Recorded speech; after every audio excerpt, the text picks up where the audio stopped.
Many people approach the law in the Bible and think, here comes the boring part, or worse, here comes the controlling part.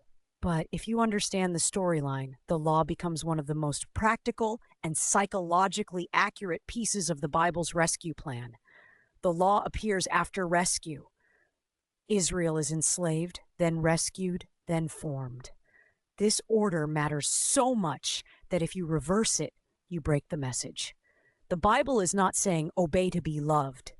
It is saying you are rescued. Now learn how to live.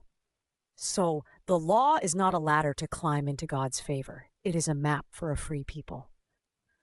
Now, why was the law necessary? One, the law creates identity. Israel came out of slavery. Slavery shapes people. When you are oppressed for generations, you learn fear, distrust, survival thinking, and sometimes you copy the oppressor's values.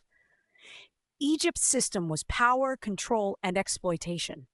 God rescues Israel, then gives them a new identity. You are my people. You will not live like Egypt. You will not become Pharaoh. The law is identity formation. It tells them who they are and who they are not. Two, the law restrains evil.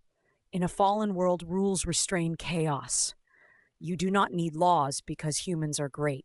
You need laws because humans can be dangerous. That is not cynical. It is realistic. The Ten Commandments restrain the basic forms of social destruction. Do not murder. Do not steal. Do not lie. Do not commit adultery. Honor family. Respect boundaries. These are not religious trivia. These are the pillars of stable society. The law also includes justice rules to restrain exploitation.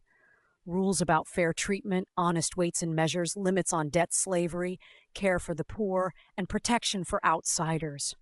The law is not perfect by modern standards, but in its ancient context, it often moved society toward greater restraint of power. Number three, the law teaches what goodness looks like. Here is a truth many people miss. Humans can justify almost anything. We can call evil necessary. We can call greed ambition. We can call lust love. We can call cruelty strength. The law names moral reality clearly. It defines goodness not as whatever you feel, but as what is true. God is shaping a people who can recognize what is good. This includes worship. The law teaches that worship is not casual. Worship shapes identity. What you worship, you become like. If you worship money, you become greedy. If you worship power, you become ruthless. If you worship God, you become shaped by justice and mercy. 4, the law protects the vulnerable. One of the strongest themes in the Old Testament law is protection for the weak. Widows, orphans, foreigners, the poor. These groups had little power in ancient society. The law repeatedly commands care for them. This is not sentimental. It is structural justice. Gleaning laws, debt resets, limits on punishment, and fair courts all aim at preventing society from becoming a machine that crushes the powerless. In simple terms, the law says this: if you claim to belong to God, you must treat people like they matter. 5, the law creates rhythms that heal life. The law is not only about prohibitions, it is also about rhythms. Sabbath rest, festivals, seasons, these are designed to shape the community's time. In modern life, time gets devoured by anxiety and production. The law interrupts that. It forces rest, it forces remembrance, it forces gratitude. Sabbath is a spiritual weapon against slavery. It is God saying you are not a machine, you are not Pharaoh's property, you are human. 6, the law reveals the heart. Here is where the law becomes uncomfortable. The law does not only restrain evil, it exposes it. It reveals what is inside humans. Paul later says, the law shows sin. It makes humans aware of their own brokenness. That does not mean the law is bad. It means the law is like a mirror. It shows the dirt on your face, but it cannot wash your face. This is why the law cannot be the final solution. It can guide and restrain, but it cannot transform desire. Humans can obey outwardly while still being corrupt inwardly. That is why prophets later confront hypocrisy and why the new covenant promises a new heart. 7, the law points forward. This is key for a Bible study course. The law is part of the storyline that leads to Jesus. The sacrifices, the priests, the temple system, the purity laws, they all point toward the need for cleansing and mediation.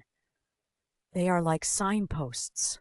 They show that sin disrupts relationship and that restoration requires something more than humans can produce on their own. So, what do we do with the strange laws today? Some laws were civil laws for Israel as a nation. Some were ceremonial laws connected to temple worship. Some were moral laws reflecting God's character. Christians historically understand that Jesus fulfills the ceremonial system and that the moral heart remains, often intensified by Jesus' focus on the inner life. But even if you are not sorting categories yet, you can grasp the main purpose. The law was necessary because Israel needed formation, restraint, justice, rhythm, and truth. Now let us make episode 4 feel alive, not academic. Imagine a group of people who have been trapped for years under an abusive boss. They escape. They are free. But they have no idea how to live with freedom. They still think like slaves. They panic. They fight each other. They hoard. They distrust. Freedom without formation becomes chaos. That is Israel in the wilderness. So God gives them structure, not to crush them, but to heal them. Rules can be oppressive when they serve a tyrant. Rules can be protective when they serve love. That is why the law matters. It is God saying, I rescued you. Now I will teach you how to live as free people without destroying yourselves.